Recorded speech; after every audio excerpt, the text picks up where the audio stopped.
Good morning, students. Previous class we discussed about the limitation of incompleted records. Now today we learn difference between double entry system and incomplete records. Okay, so first basis of destination, double entry system and incompleted records. Okay, so first one, recording of transactions. Both debit and credit aspects of all the transactions are recorded. So double entry system எப்படி இருக்கும், debit and credit aspect இருக்கும். For example, purchase goods from Kavita. So அப்ப கவிதாவும் இருப்பாங்க, purchase goods இருக்கும். So என்ன எழுதுவோம், purchase account data to Kavita. So that is debit and credit aspect. So now incomplete records. Debit and credit aspects of all transactions are not recorded completely. For some transaction, both aspects are entered. Some transactions are partially recorded and some transactions are omitted to be entered. So சிலது partly, அதாவது purchase மட்டும் எழுதியிருப்பாங்க, கவிதா விட்டுருவாங்க, இல்லை கவிதான்னு எழுதியிருப்பாங்க, purchase விட்டுருவாங்க. So இந்த மாதிரி பார்ட்லியாவோ அல்லது சிங்கிளாவோ அல்லது ஒமிட்டட் பண்ணியிருந்தா அது incomplete records. Next move to the next point. Types of accounts maintained. Personal, real and nominal accounts are maintained fully. In general, only personal and cash account are maintained fully and real account, nominal accounts are not maintained fully. Okay, next time. Preparation of trial balance. Trial balance can be prepared to check the arithmetical accuracy of the entries made in books of accounts. So, trial balance இங்க check பண்றதுக்காக prepare பண்ணுவோம். But it is difficult to prepare the trial balance. இங்கே trial பேலன்ஸை prepare பண்ணுறது ரொம்ப கஷ்டம். Because why real and nominal accounts are not maintain. So okay, இந்த books of accounts on accounts are incomplete. Next, determination of true profit or loss. இங்கே கண்டிப்பாக true profit தான் இருக்கும். Trading and profit and loss account can be prepare to find out the true profit.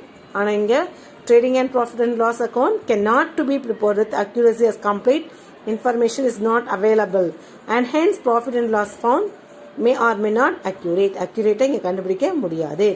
Next, determination of financial positions. So balance sheet can be prepared the true financial positions. So இங்க financial positions தெரியும், என்ன நம்மட்ட இருக்கு, liabilities என்ன, எவ்வளவு assets அப்படின்னு ட்ரூவா இருக்கும். But in incompleted records, balance sheet cannot be prepared with accuracy and true financial positions cannot be ascertained as the assets and liabilities. Just estimate the incomplete. Okay, only estimate them.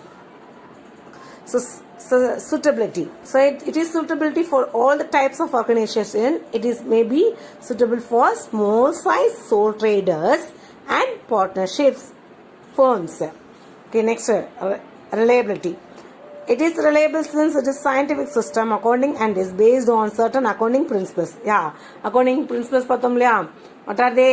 Real, nominal, person. So these are the scientific based on accounting principles. Okay, it is not reliable since it is unscientific. Next, move to the acceptability. Accounting records are acceptability to all users including tax authorities and financial institutions. So financial institutions, what are they? ICICI, any bank, உனக்கு யாரெல்லாம் provide பண்ணுறாங்களோ, money provide பண்ணுறாங்களோ, these the kinds of financial institution, அவங்க எல்லாமே உனக்கு யார் தான், financial institutions. According to records may not be acceptable to all users. Okay, so these are the difference between the double entry system and incompleted records. Okay, the question must important, so must be studied. கண்டிப்பா இதை படிச்சிருங்க. ஓகேவா? So next, calculations of profit and loss through statement of affairs. So statement of affairsல how to calculate the profit and loss. Okay, so எப்படி calculate பண்ண போறோம்? First நம்ம already adjusting closing capital equal to closing capital plus drawings minus additional capitals. Next, closing capital plus drawings minus additional capital minus opening capital equal to profit or loss. Okay, the way this is the horizontal order, but we learn vertical order. Okay, listen that. Example, statement of affairs and of loss and for the year ended. So இதுதான் column. Okay வா, column இப்படி தான் prepare பண்ணணும். So statement of profit and loss for the year ended, particulars இங்க amount. So capital at the end of the year. Capital end of the year என்னது closing stock. Add drawings. Add drawing during the year. Next less additional capitals. That means introduce during the year. Next இப்போ less பண்ணுறோமா add பண்ணிட்டு இங்கே வருது இல்லையா இந்த அமௌண்ட்டுக்கு பேர் தான் adjusted closing capital. Adjusted closing capital less opening capital. So அதுலேருந்து லெஸ் பண்ணினா you get it profit or loss. Listen, இந்த அமௌண்ட்டை விட இந்த அமௌண்ட் கூட இருந்துச்சுன்னா ப்ராஃபிட். மேலே உள்ள இந்த அட்ஜஸ்டட் கேபிட்டலோட ஓப்பனிங் கேபிட்டல் அதிகமாக இருந்துச்சுன்னா யூ கெட் லாஸ்.